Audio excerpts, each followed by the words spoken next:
the heat on a very special edition right here in Midtown Manhattan. Hey man, what's Hold up? on, my brother. Hold on. I gotta do this to you, bro. I do this to everybody, so I have to do it to you. Who are you? So my name is Ruben Wood. Ruben Wood, what's good, my brother? What's going on, my G? Hey man, what's up, bro? Yo, welcome to New York City, my brother. Appreciate that. Nah, man. we Thank you for here, having bro. me, man. We Thank fucking you for here, having me. bro. For real. We got to talk off camera for a little while. I fuck with Ruben, bro. He got a good energy to himself. Really nice, chill, mellow dude from Atlanta, Georgia, right? Yeah, man, What brings you up to the north, man? I mean, besides the fact that I actually have family up here, man, you know, we up here, we promoting the 5 a.m. on Peachtree project. Okay. So, yeah, just working, really. That's fire. That's fire, bro. What's your favorite part about coming out here, bro? Before I really like get down to tell the audience who you are and shit. I would have to say the pizza, man. The Uh-huh. fresh food and everything like that, man, you know. Yeah, definitely. I'm jacking that, bro. I'm jacking that. Yo, so you ever have the chopped cheese before or nah? Nah, not yet. Nah, bro. If you got family out here, I don't know why you ain't have the chopped chisel, bro. Don't do that, bro. Because you know what? Uh, I don't want to have diarrhea. Be back. That's one thing. That's one thing I'm gonna say. You gotta go to the right place to avoid the diarrhea and all that other funny stomach shit. No cap. So, feel me? I don't know how you know that, but that's a fact, bro. That's definitely a fact. You know what I love about Atlanta? Yo, bro, I went to Atlanta my first time last year with my artist Journey. I DJ for an artist named Journey Montana. Gang, that American Deli and that Zaxby's. Woo, boy, and them JJs. Yo, y'all got the spots out there. I'm not gonna lie. When it comes to Atlanta, I be having fun whenever I go out there. I've been out there 4 times since I went out there the first time last year. Do the math. Food is too crazy. And y'all niggas party all day, all night, bro. Definitely. Like, not for nothing, bro.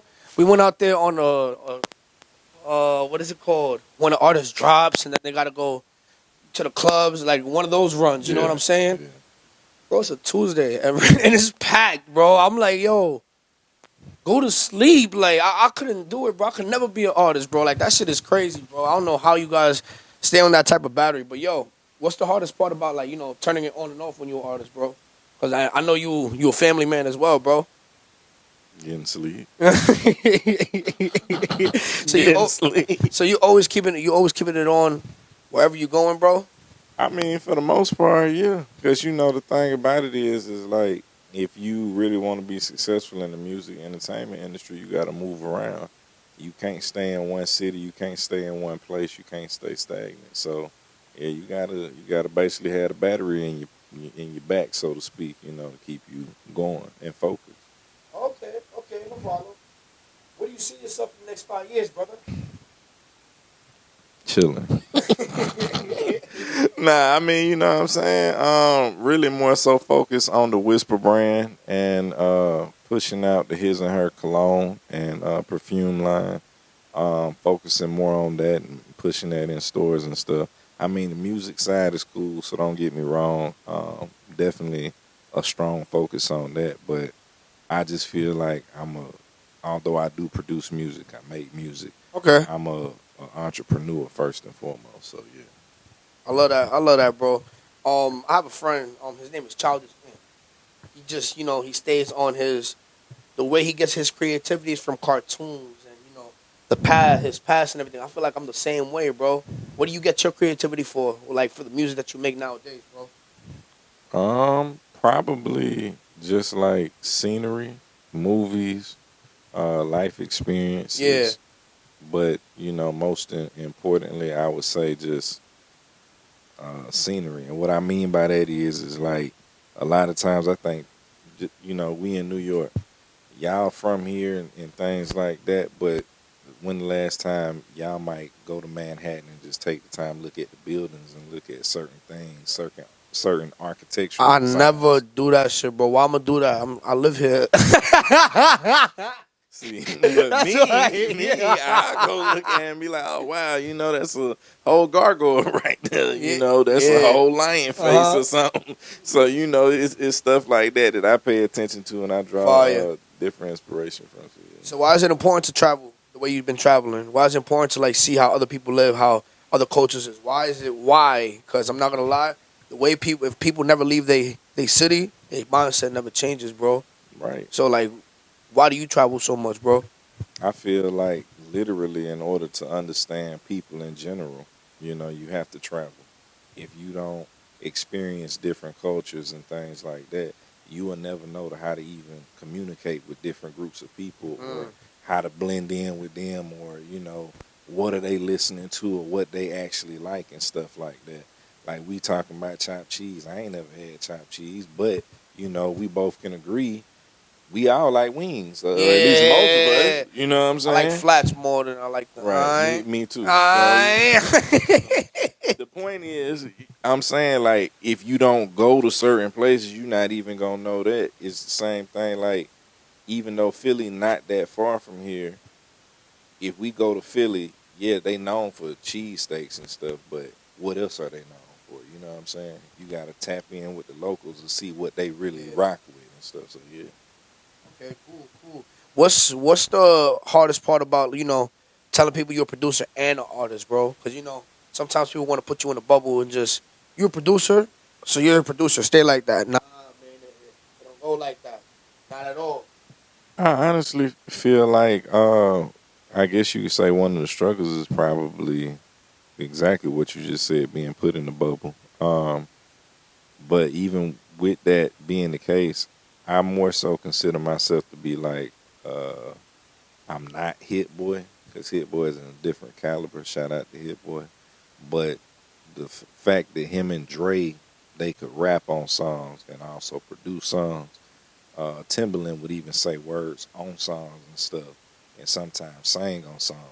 But he's a producer, so I wanted to be in the mold of them. You know what I'm saying? But I got heavy inspiration from Just Blaze, No ID, Guru, and Kanye as well. So it's like I didn't never want to just be, oh, he a producer. Can I produce? Yeah, but can I also hop on a track and stand toe to toe with some of the best? Yeah, I can do that too. So yeah. You think your hiatus? You took a hiatus back in what 2021? Nah, I took a hiatus in 2011, 2012 Why? Why you took a hiatus for when everything was going so well? because I just wanted to learn the business. Mm. I, Was you getting like played or something like where people? I definitely was getting played. Oh, I yo, was so I'm not gonna lie. People that's watching this interview right now need to know the steps and things that happen to you, so it won't happen to them, bro. Like, what is something that you could tell the people that want to learn more about the music industry, bro? What are the trials and tribulations you went? Okay, well, if we got a record that's playing in Champs or the Nike store or the mall or something like that, not even thinking about how we getting paid from stuff like that. The small boutiques, licensing songs and music wasn't even a thing as much then as it is now. Brand side was, business side was, but a lot of artists didn't know anything about that. So I took a hiatus because I said, well, let me learn the business, because I'm losing money because I don't know the business. Right. And a lot of times, like, as an independent artist or somebody, because at the time I didn't have no deal. I didn't have no real situation. But um, when you trying to maneuver, you trying to do X, Y, and Z and so forth and so on, it takes money. So for someone like myself, I'm like, oh man, I was so green back then. I don't need no job. I don't need this. I'm gonna just do music. I'm gonna do music. Yeah, man, you get tired of being broke. You know. So the reason why you get tired of being broke, or how you even get to that point, you don't know the business, one, and you don't understand that it takes money to make money. Because a lot of times we might think like, oh, I'm gonna put out a song, I'm gonna be successful. Ain't nobody said nothing about you got to market the song, or who you got to tap in with, who you got to pay, who you got to go do this with, and so forth and so on. So it was a big learning curve. It was a lot of relationships that had to be built, and it was a lot of knowledge that I had to download, so to speak, to my own self, to be like, oh, okay, this how you maneuver and this how you navigate. And I think that a lot of times, just with individuals who want to get into the music business, they look at it, at least from the artistic standpoint, like, oh, okay, this is cool. This is something I want to do. This is a passion. It's a hobby, but it's not like something that they really expect to make the amount of money that they can make from it. They might expect to I'm gonna be a millionaire for my music, but is that realistic? They don't think like if you sign to this label or you do this, you do that. That's really a loan.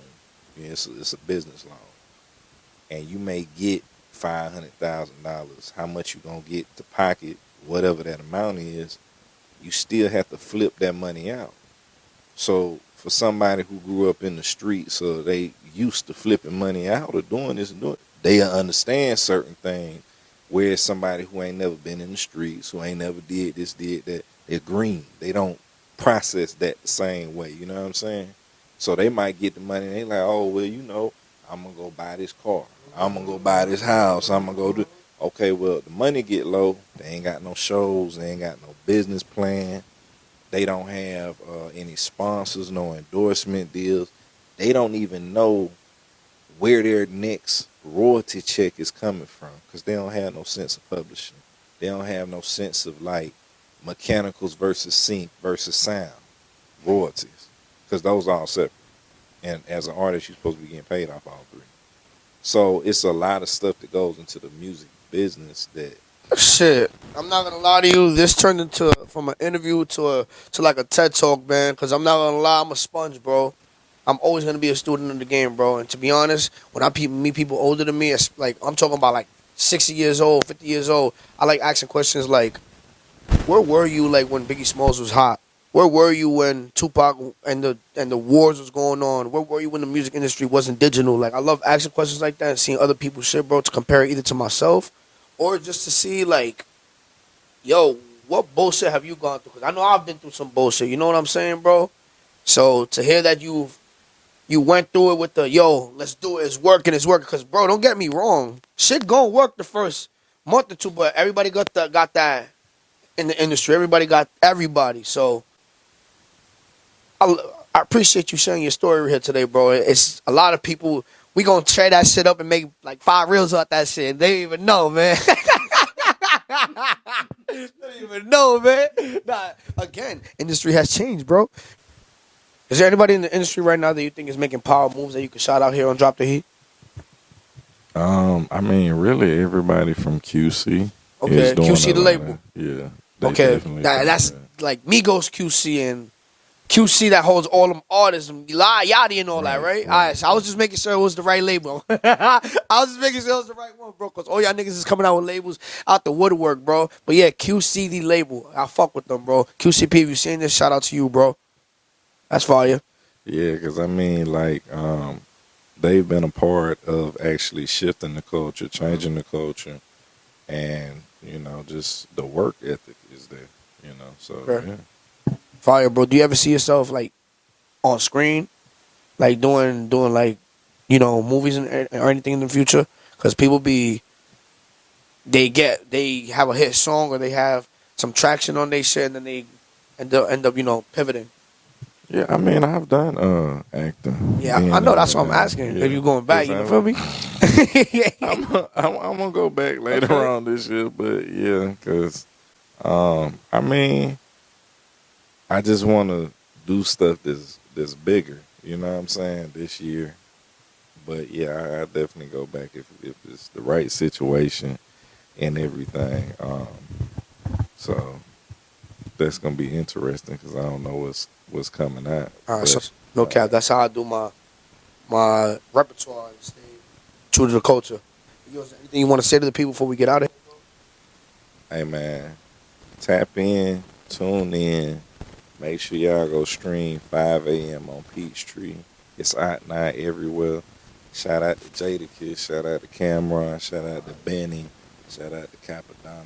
It's always the woo. Shout out to everybody who was a part of the project. Tap in with me on IG, bruh.